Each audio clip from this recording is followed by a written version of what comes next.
Shri Gurve Namaha. Om Bhuvah Swaha Tatsavitravare Bhargo Devasya Dhimahi Dhiyo Yo Nah Prachodayat Asto Ma Satgamya Tamso Ma Jyotirgamya Mrityorma Amritam Gamya Om Sahna Vavatu सहनौ भुनक्तु सह वीर्यं करवावहि तेजस्विनावधीतमस्तु मा विद्विषावहि ओम शांति शांति शांति Om. So chapter 10, Vibhuti Yoga. Vibhuti means powers also. Vibhuti means it's just like the radiance, the beauty, that's also called a Vibhuti. So this chapter starts with the Lord Krishna's words. He said, "O Arjun, listen once again to my supreme word that I shall speak to you, who are very dear to me for your welfare." Okay. So Lord Krishna as a guru repeating himself, because this is something so profound, just once is not enough. So he says, again, I'm telling you. Why he's putting in so much effort? Because he says, you are very dear to me. And I want your welfare. So for Arjun's welfare, Lord Krishna is saying. So Guru never teaches for himself. Guru is teaching for the welfare of people like us, putting in so much effort. So he says, again, I'm going to tell you the supreme word. Neither the celestial controllers nor the great sages know my origin. Okay. So it's not the origin of Lord Krishna's body. He is talking about origin of absolute God, the truth, the Brahma. So neither the celestial controllers, and what are the celestial controllers? The controlling aspects of these five devatas, five elemental forces, Agni Dev, Prithvi Dev, Vayu Dev. So these are the controllers he's talking about, the presiding deities over these five elements.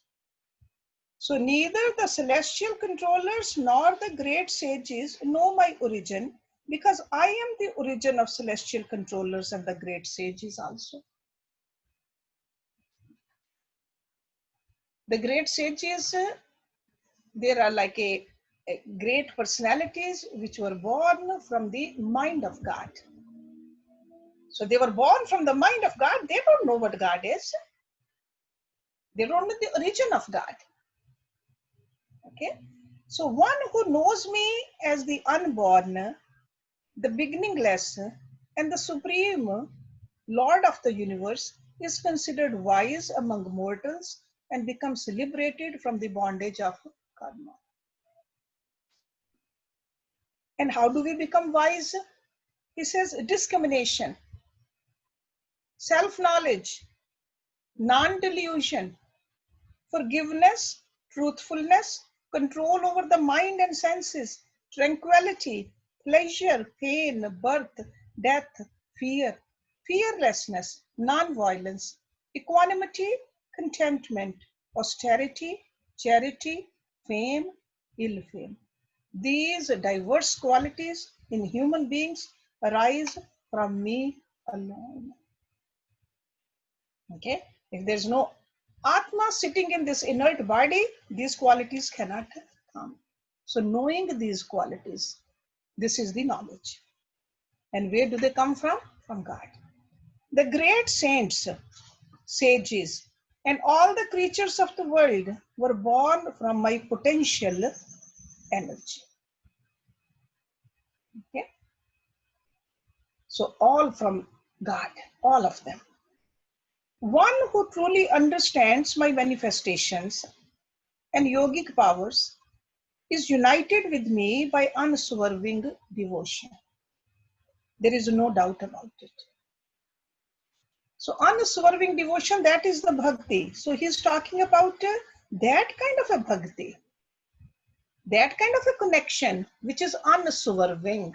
It's not that one day we have it and next day we don't. It's like all the time when we have it, then we know it. I am the origin of all. Everything evolves from me. The wise who understand this adore me with love and devotion. So loving God out of love, not out of fear. This is the philosophy of Gita. So I am the origin of all. Everything evolves from me. The wise who understand this adore me with love and devotion. My devotees remain ever content and delighted. So if we call ourselves a devotee, a lover of God, contentment is very needy. And this contentment is a contentment from the worldly things. Contentment doesn't mean that, oh, I have done 15 minutes of meditation and I'm content. Or I have done a charitable work, I'm content. No, this contentment is from the worldly things. So my devotees remain ever content and delighted. Their minds remain absorbed in me and their lives surrendered unto me. They always enlighten each other by talking about me. As human beings, we are social beings. We do meet people. Even these days, we cannot meet people, but still we like to talk to people over the phone, over the Zoom, because we are social beings. So when we meet, what do we talk about? He says, my devotees, they always enlighten each other by talking about me. They'll talk about God. They'll talk about something which will make them a better human being. Take them towards the ultimate goal. I give the powers of analysis and reasoning to understand the metaphysical science to those who are ever united with me and lovingly adore me, by which they come to me. So the knowledge, where is it coming from? God gives us the knowledge. That's why we recite the mantras also, where we are praying to God to give us a higher knowledge so that we can understand all this more clearly.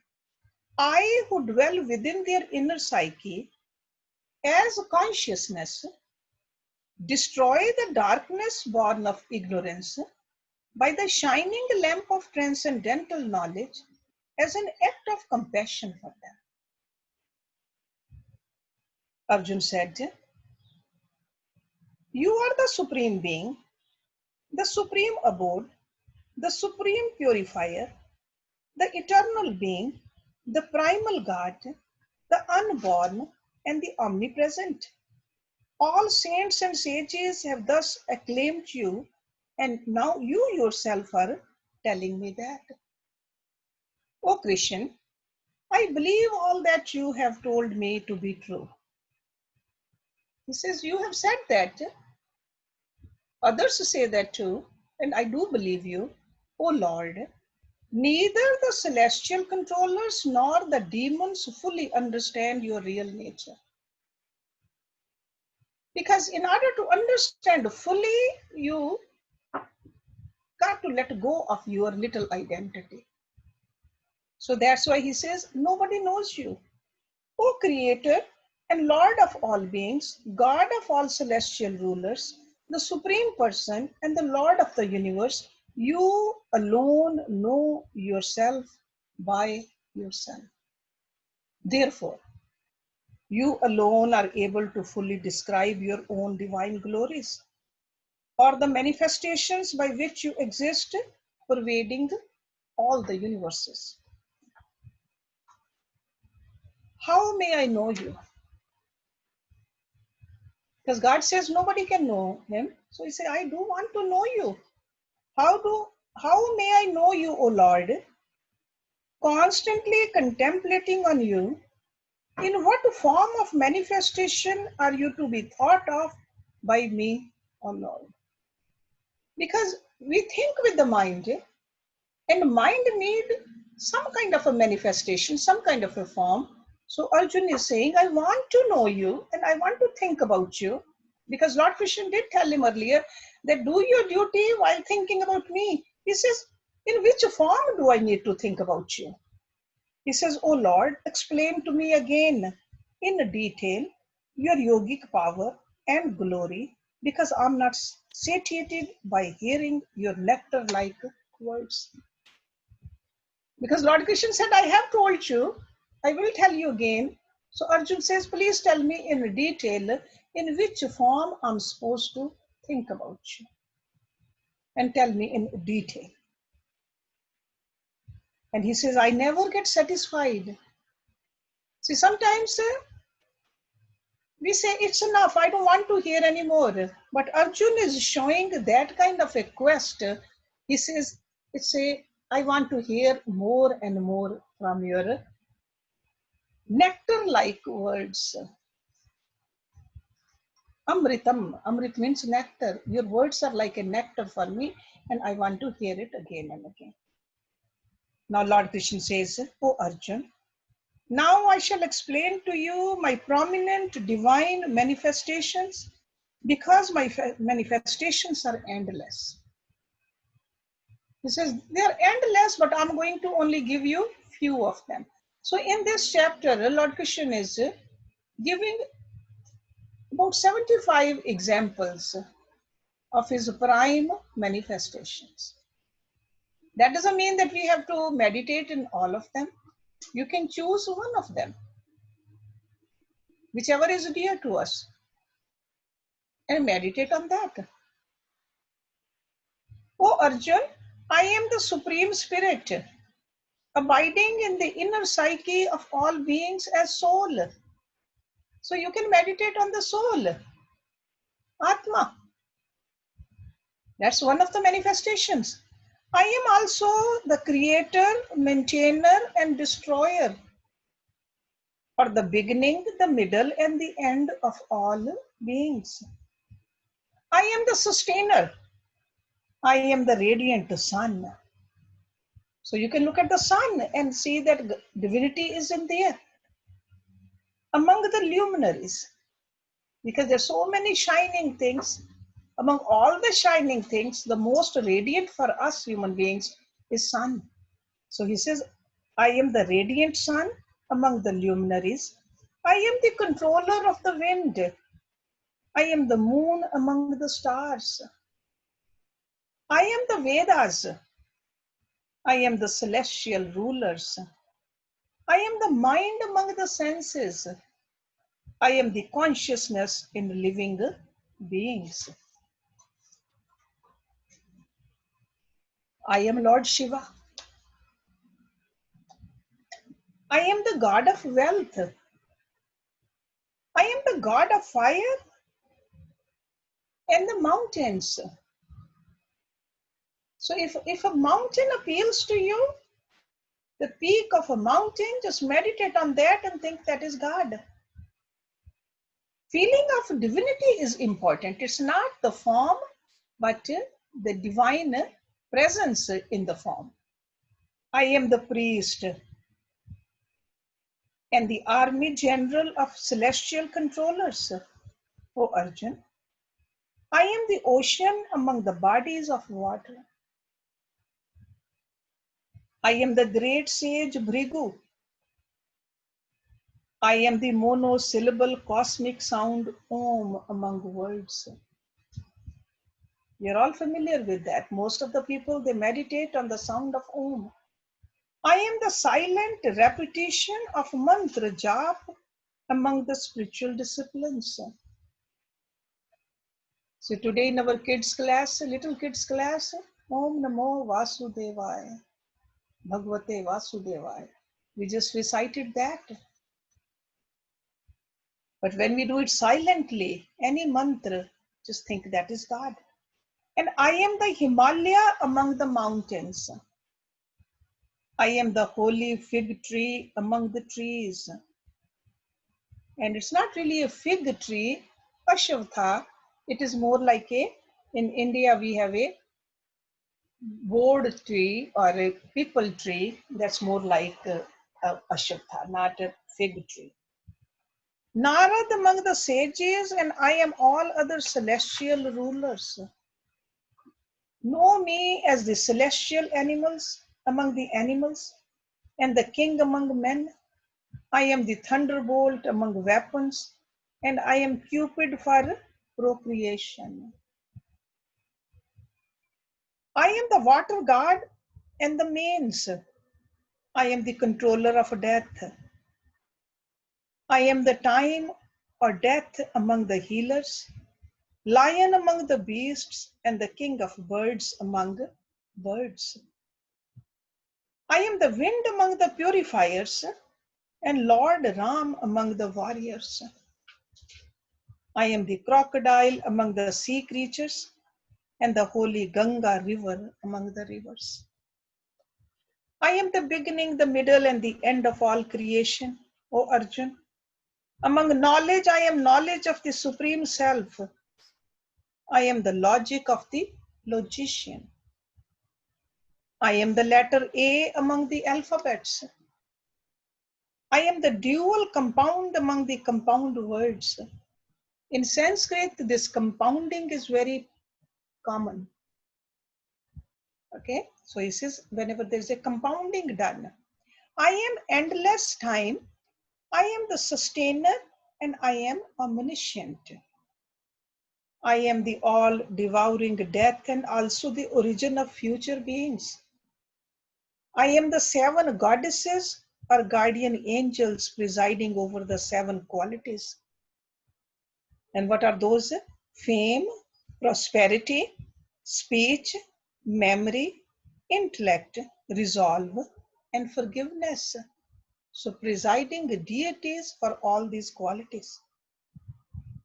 I am the Vedic and other hymns. I am the mantras. I am November, December among the months. I am spring among the seasons. I am gambling of the cheats, splendor of the splendid, victory of the victorious, resolution of the resolute, and the goodness of the good. I am Krishna, Vyas, Arjuna, and the power of rulers, the statesmanship of the seekers of victory. I am silence among secrets and self-knowledge of the knowledgeable. I am the origin of all beings, O Arjun. There is nothing animate or inanimate that can exist without me. Okay, so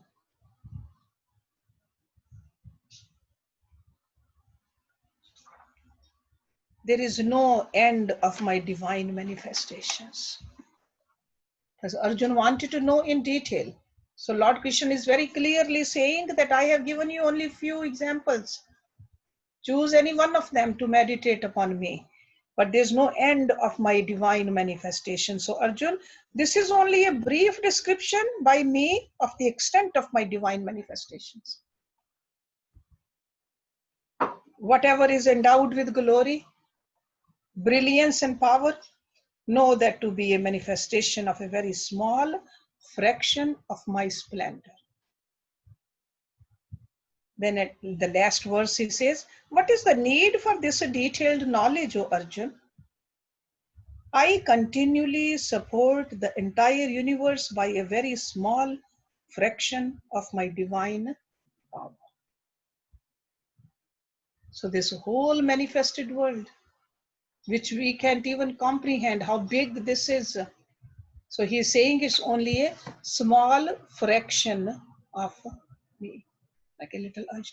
If the whole manifested world is only a small fraction, then how about us human beings? We think we are everything. How small we are.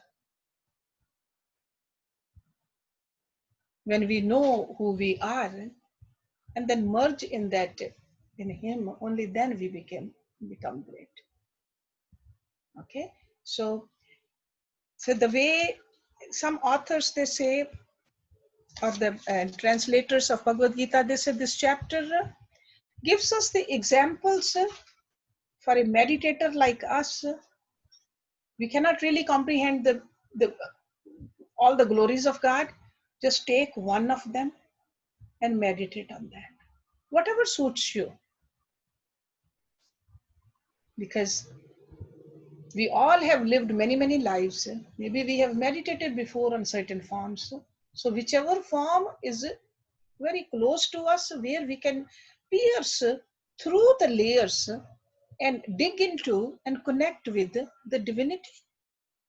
Some people can connect with ocean, some people can connect with the Ganga, some people can connect with the mountains, some people can connect with their guru. So he mentioned, he gave all those names over here, or just a mantra, or just a sound, or a light during the daytime, the sunlight, or the night light, moon, whatever it is. It's not the form which is that important. Initially, to our mind, sure, form is important. But ultimately, it's the divinity which we are trying to connect with in that form. There's no difference between the divinity in those forms. So he says, just focus on that, connect with that, stay connected with that, and love that, not out of fear, but out of love. Okay, so any question, comment? It's a small chapter, simple chapter, especially if you understand the reasoning of this chapter, because Arjun wanted the examples and Lord Krishna gave the examples because he wanted to know, he wanted to connect. Okay, so there's a lot of terminology. If you know Sanskrit, there's a lot of terms over here from the Puranas, because Arjun was a student of Puranas. But in English translation over here, he did not put those Sanskrit terms here. I think because this particular author knew that most of the people are not familiar with those technical terms of Puranas. So that's why he just used a very general description in most of these verses. So any question, comment, we can have a little discussion now. Is it hopeful? So basically, this chapter is God is one, but we can see that same one in many. It's like a water from a pond, you put it into different bottles. Same water in different bottles, different, and those bottles could have different colors, different shape, different sizes, but the same water. The same way, the divine power in all different forms, but the same divine power. So that one in many. And next chapter, which we're going to recite next week, over there, Lord Krishna is giving us a peep into that many in one. So this one is one in many, that is many in one, because that's what Arjun will see, that Lord Krishna's cosmic form and everything in that, everything. The suns also, the moons also, the warriors also, the saints also, the devotees also, everything in that big form. There's nothing which is outside of that form. Okay, so these are the two. They are, if you understand it in the right meaning, they're very simple chapters. But if you don't understand it that way, the mind gets very confused also with so much terminology, the Vedic terminology in these chapters also. Okay, so Kim, you can unmute if somebody has a question.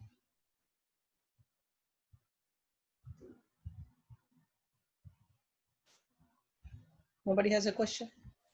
Do you have a question? Yes, I have a question. You do have a question? Okay. Yeah, you can ask question too. Even though you are the co-host, but co-host can ask a question too. It's not directly related to this chapter because Get a everything. little closer to the microphone. I'm sorry. Yeah. So everything in this chapter makes sense to me, like seeing divinity in all the forms of nature and in people. But something that I struggle with a little bit is I think ultimately it's very helpful, like when you're praying or meditating or talking to God, if you have like a like a personal form of God that you have a relationship with, you know, like Krishna or Jesus or something like that. But I think for some people that comes naturally, but for some other people it's hard to have that kind of faith, and you can't force that kind of relationship or love. So I'm just curious what you think. What would be the remedy for that? Yeah, if a personal form doesn't work, then choose one of these other forms. It could be a candlelight. So that's why he gave the examples of not just only the personal forms, he gave the example of an ocean. A river Ganges, because in India that river Ganges is most of the people over there, they consider that a holy river. So he says that. Or even a mountain. So whatever it is, because if you, majority of the people need to focus on the form. Formless mind just goes into many different directions and you are not focusing. Okay, so Yeah. formless doesn't work. If we have reached the formless, then you are not even questioning.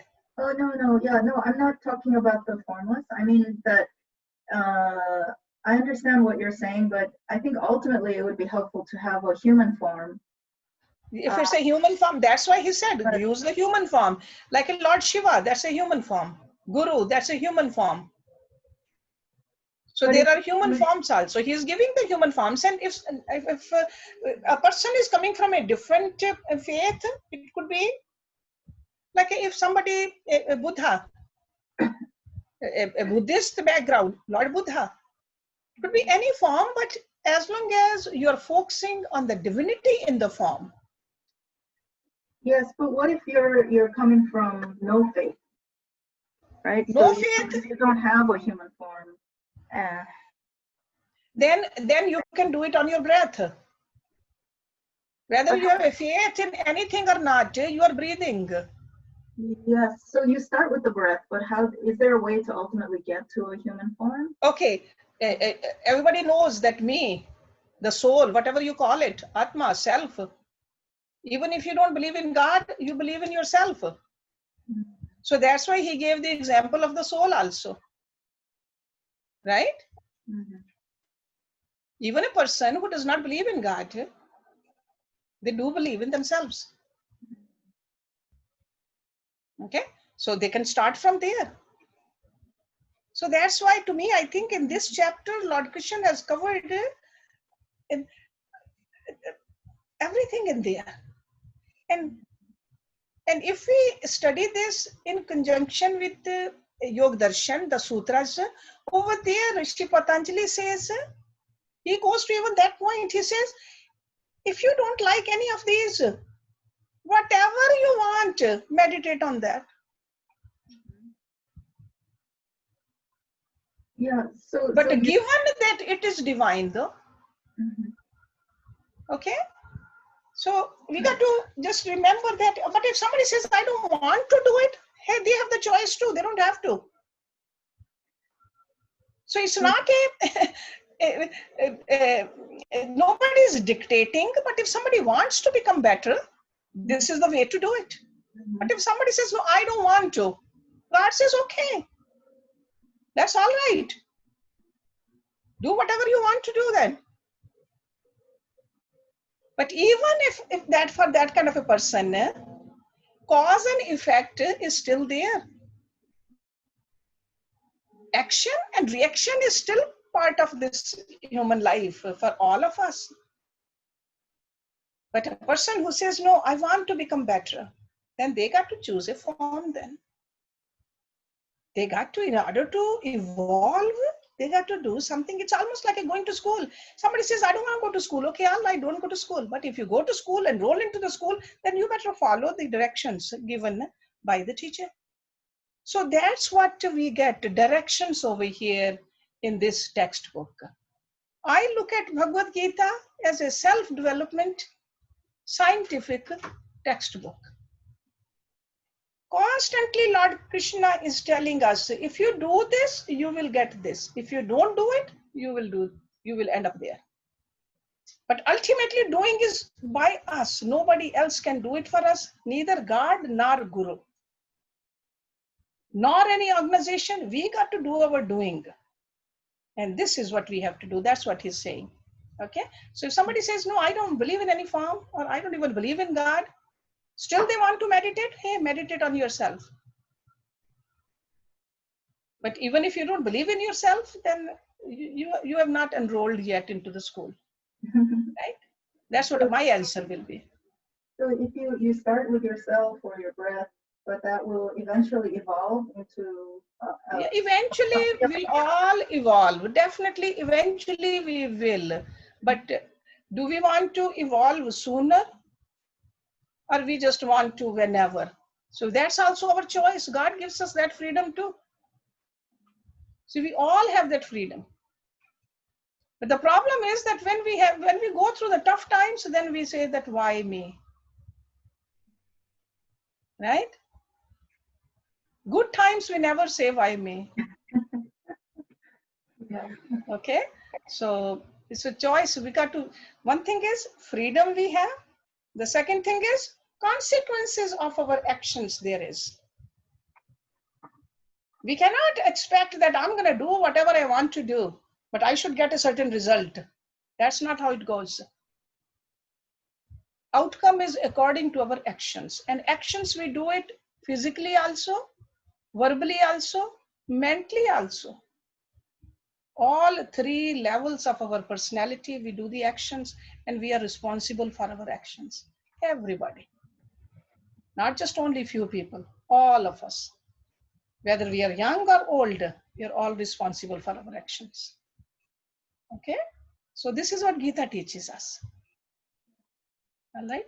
Thank you. So anybody else? Rhonda, did you want to say something? I saw you moving your arms up. Yes, Randa. Your words are like nectar to me. I want to hear them again and again. There's a lot of noise. Just 1 second. Somebody is cleaning outside. Yes, Randa. I said, your words are like nectar to me. I want to hear them again and again. Well, thank you, Randa. Thank you very much. More comment. Okay. Manju, you want to say something? Yeah.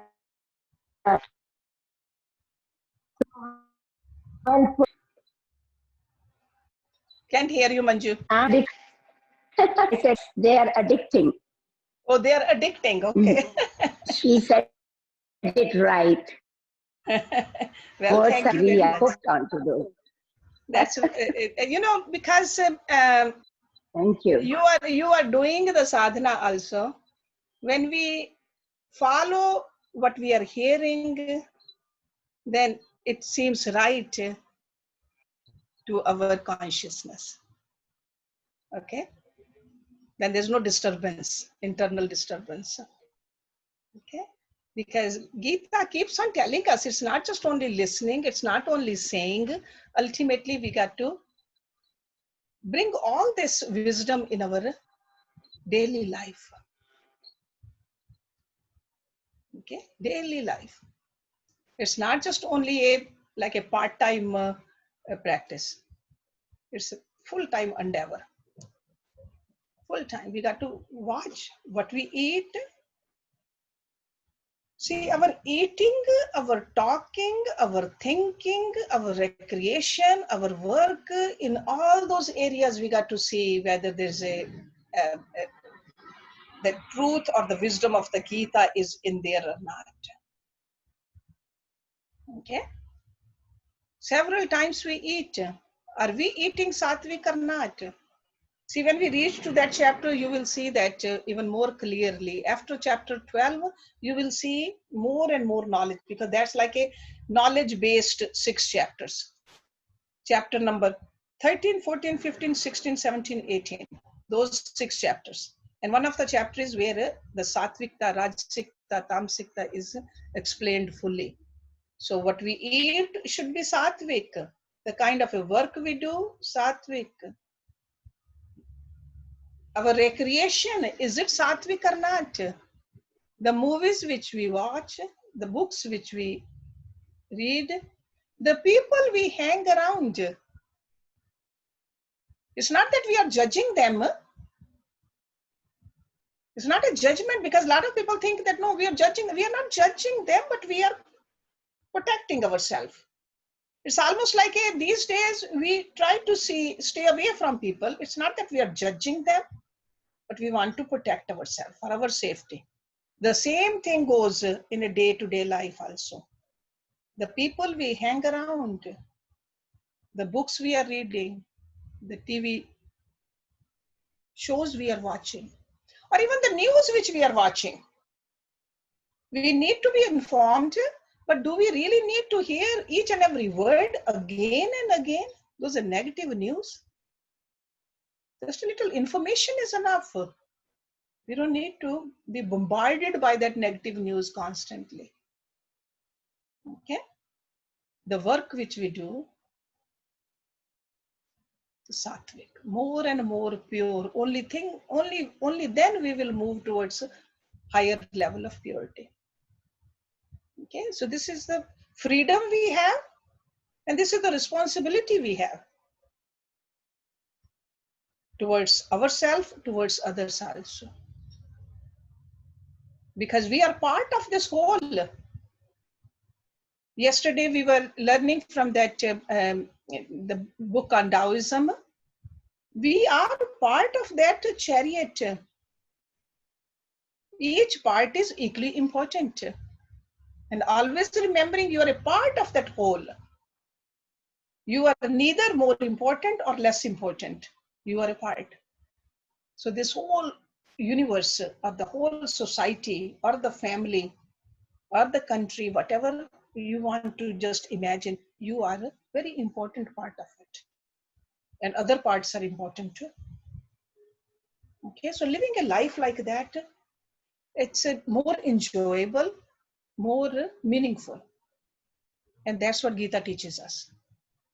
Gita is nothing but a self-development textbook. If somebody asks you, what is it? That's what it is. You can follow Jesus Christ's teachings, still study Bhagavad Gita. You can go to a mosque, or you can go to a temple, or you don't go anywhere. Still you need to develop yourself. Even if you don't believe in God, still you need to develop yourself. You want to have a happy life. See, even a robber wants a happy life. Right? Everybody wants a happy life. And this Gita teaches us how to have a happy life. Okay? So anybody else?